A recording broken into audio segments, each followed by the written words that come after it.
Bonjour Linda Kebab. Bonjour. Bienvenue dans la matinale de CNews. Dans un contexte assez tendu, Gérald Darmanin a été longuement auditionné hier par les députés. Il a défendu pied à pied les policiers et les forces de l'ordre tout en reconnaissant des comportements inqualifiables. On va y revenir dans un instant pour certains d'entre eux. Il a surtout fait un constat accablant de l'état de la police et de la responsabilité des hommes et des femmes politiques qui se sont succédés. On va juste vous les accepter, les excuses de Gérald Darmanin qu'il vient d'énoncer.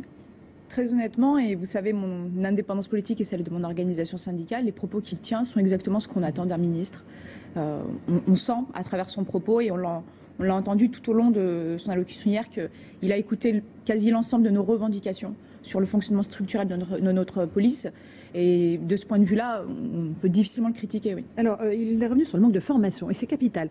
12 heures par an, normalement, seulement 20% des policiers l'ont fait l'an dernier. Comment est-ce possible? Et c'est un compte-rendu honnête, puisque c'est quelque chose que l'on dénonce depuis de nombreuses années. C'est possible, pourquoi? Parce qu'il n'y a pas assez de moniteurs formateurs, déjà, pour commencer.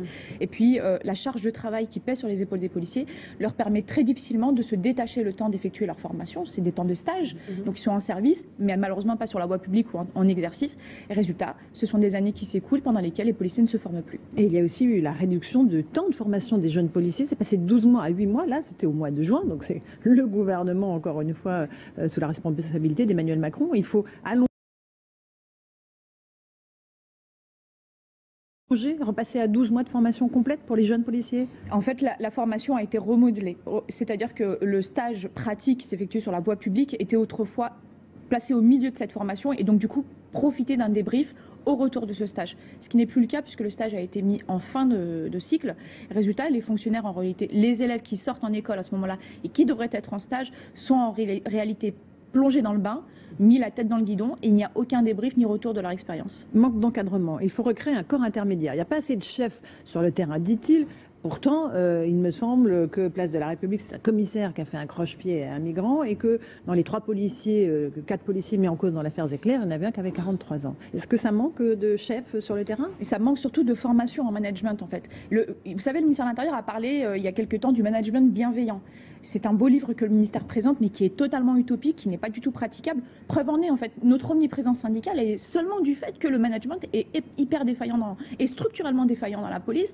Toutes les remontées que l'on peut faire, même des dysfonctionnements en matière de respect du règlement, de harcèlement, de gestion déontologique des fonctionnaires, ne sont pas respectées. Donc clairement, il y a un vrai problème. Vous pouvez avoir l'âge que vous voulez, si ça fait 20 ans que vous fonctionnez dans un système qui est mauvais, vous ne pouvez pas en tirer du bon. Il y a aussi le fait de l'absence d'image. Il en a beaucoup parlé, Gérald Darmanin.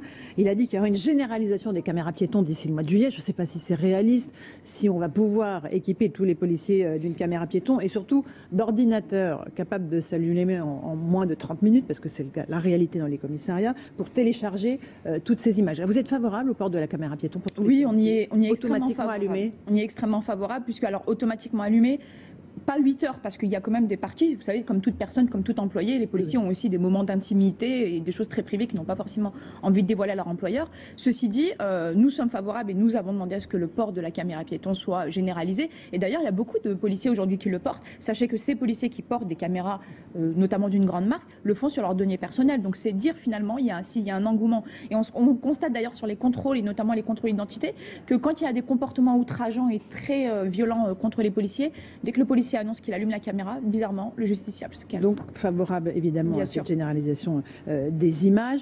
C'est au cœur de l'article 24 qui finalement va être réécrit. Le gouvernement fait machine arrière sur cet article qui a été très controversé. C'est la solution, encore une fois, pour faire baisser les tensions, de réécrire, de faire une petite manœuvre politique. Vous savez, on est le pays des lois post-faits divers, post-événements, parce qu'on est toujours dans la réaction. Cet article, il dit quoi? Il dit qu'il faut protéger les policiers qui souffrent du cop-watching, c'est-à-dire de la diffusion malveillante d'images. Je ne parle pas du fait d'informer, de révéler ou de dévoiler, je parle vraiment de la diffusion malveillante. Pourquoi est-ce qu'on en est arrivé là et pourquoi depuis un an notre organisation syndicale y travaille très fortement? C'est qu'on a constaté que la protection fonctionnelle qui est due aux policiers, c'est-à-dire le fait que l'État déclenche les moyens pour faire en sorte qu'ils ne soient pas lésés, ne fonctionne pas, parce qu'on sait que la loi, et en tout cas les lois existantes sur notamment les outrages ou les incitations ne marchent pas.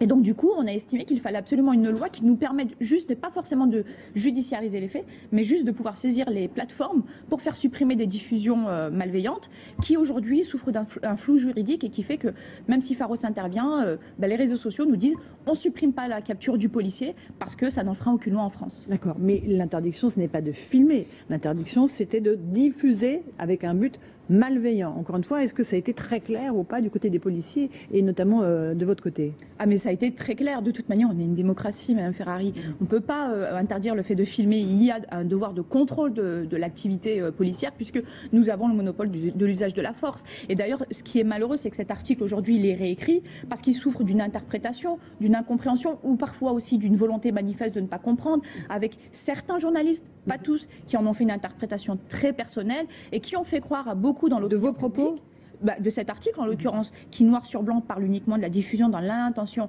de porter atteinte à l'intégrité du policier, et que beaucoup, et malheureusement c'est difficile de combattre finalement la désinformation, beaucoup ont pris comme l'interdiction ou la restriction de filmer, ce qui est totalement faux. Et j'en porte aussi pour responsable tous ceux qui ont des responsabilités publiques et qui ont fait croire à cela, créant un trouble manifeste à l'ordre public avec des manifestations qui sont violentes, parce qu'on a fait croire à nos concitoyens qu'on allait leur interdire de filmer, ce qui est faux.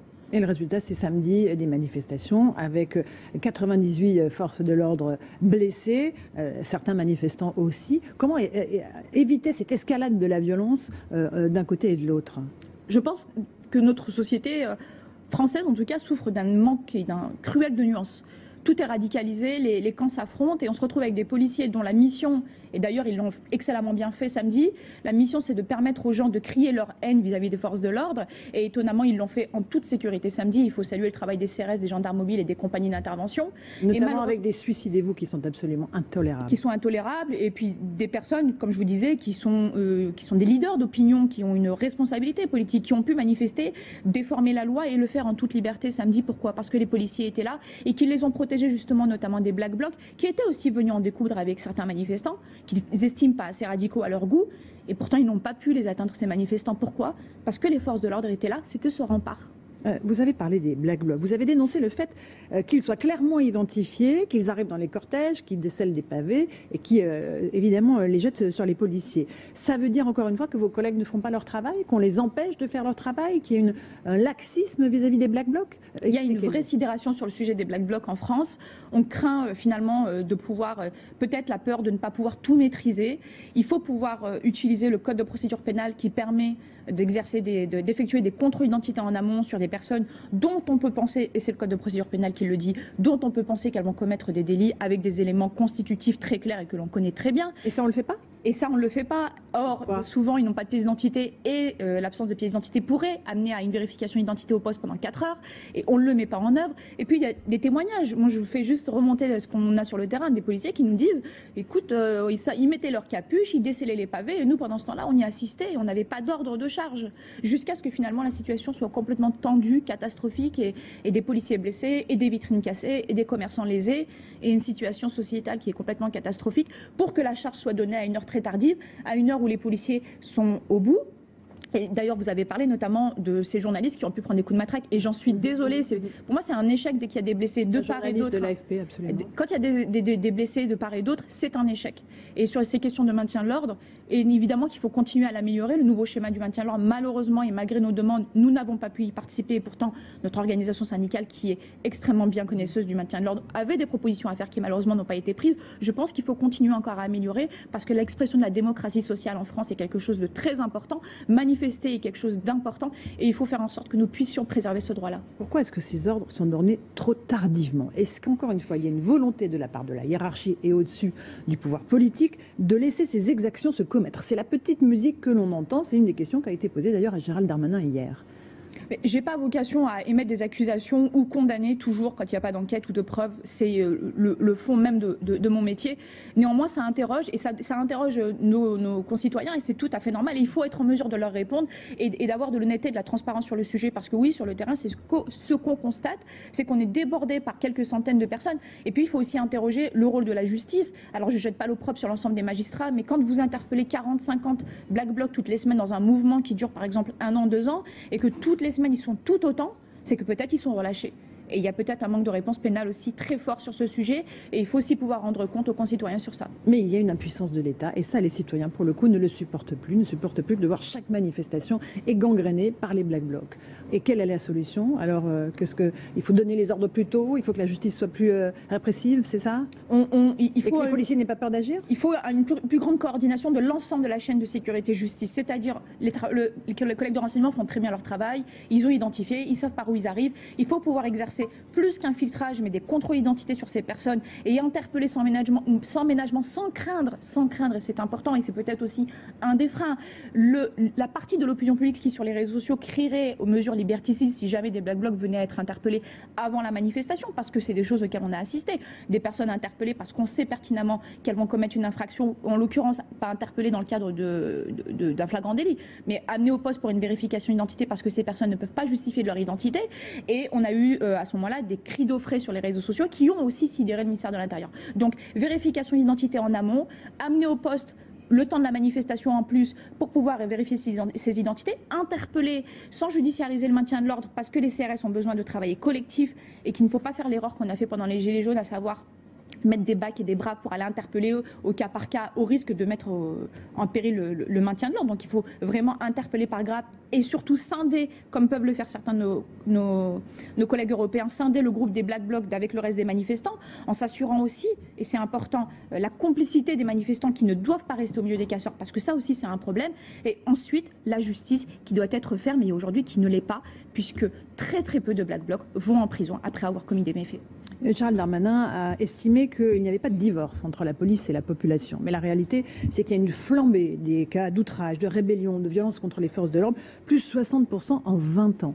Comment reconnecter, encore une fois, la population française qui soutient dans sa majorité les policiers et les forces de l'ordre, globalement police, gendarmes? Alors il y a d'une part, il n'y a pas de divorce parce que l'institution policière est l'institution en France qui a la plus grosse cote de confiance par rapport aux autres institutions. On est autour de 66%, c'est au-delà de la moyenne, mais c'est insuffisant au regard de la confiance que l'on doit avoir de la part de nos concitoyens. On était à 80% il y a quelques années, il faut récupérer ce chiffre. Et donc là, c'est de la pédagogie, de la communication sur notre travail auprès du grand public pour les rassurer. Ensuite, et une exemplarité sur le terrain. Et une exemplarité indéniable. On pense à l'affaire Michel Zecler qui fait des dégâts considérables. Et je trouve que dans notre société, où, à juste titre, et parce que je milite aussi dans ce sens, on crie régulièrement qu'il ne faut pas stigmatiser et amalgamer un ensemble, une corporation, une communauté pour l'effet de quelques-uns, quand bien même ils sont hebdomadaires, parce qu'ils ne représentent qu'une infime goutte de l'ensemble.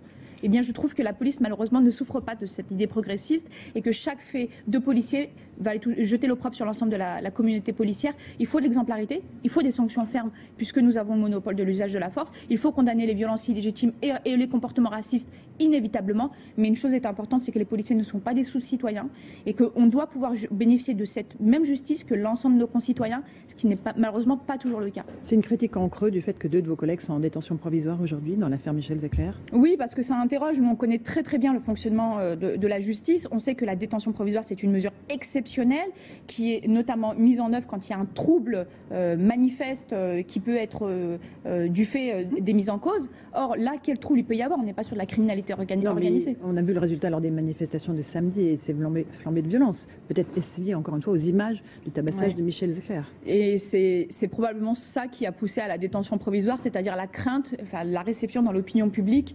Et c'est souvent le cas, puisque j'assiste souvent à des procès dans lesquels des policiers sont mis en cause. Et souvent dans les réquisitions, c'est le fait de condamner, d'appeler à condamner pour satisfaire l'opinion publique. Et ça, c'est pas la justice. Un dernier mot, il y a aussi ces 20 855 refus d'obtempérer. Toutes les 20 minutes, une voiture ne s'arrête pas et fonce sur un policier ou un gendarme. Aujourd'hui, les policiers souffrent du syndrome de la citadelle assiégée. Donc vous êtes dans votre citadelle, les policiers aujourd'hui ont ce sentiment-là d'être dans leur tour, enfermés les uns avec les autres et de prendre des coups de toutes parts, de l'administration, de la hiérarchie, des médias, de l'opinion publique, des leaders d'opinion. Et vous savez, quand vous êtes une citadelle assiégée, vous tirez un petit peu de partout et vous avez le sentiment que tout le monde vous en veut. C'est horrible en fait quand vous êtes sur la voie publique, que vous exercez 3 millions d'interventions où vous protégez, secourez les personnes et que malgré tout vous avez le sentiment qu'à chaque instant tout le monde vous en veut. C'est un sentiment effroyable qu'ont dans leur esprit et leur cœur les policiers, parce que je pense que quand on rentre dans ce métier qui est extrêmement empathique, quoi qu'en pensent certains, quand vous allez allez engager votre intégrité physique et votre propre vie pour sauver celle des autres, c'est faire montre d'empathie. N'en déplaise la poésie des littéraires qui, depuis leur PC, se permettent de commenter un métier qu'ils ne connaissent pas. Et je pense que c'est très difficile pour ces policiers parce qu'ils sont certainement en demande de reconnaissance des personnes pour lesquelles ils consacrent leur vie, avec, je rappelle, 20 à 25 policiers tous les jours qui sont blessés. Je ne parle même pas des gendarmes qui sont blessés tous les jours dans l'exercice de leur mission pour protéger les autres, qui prennent des coups pour les autres. Et donc quand vous avez ce syndrome de citadelle assiégée alors que vous consacrez votre vie aux autres, il n'en sortira absolument rien de bon. Et c'est vraiment urgent de traiter ce problème. Merci beaucoup. Retrouvez toute notre actualité sur videopolice.com, la chaîne YouTube d'Unité SGP Police.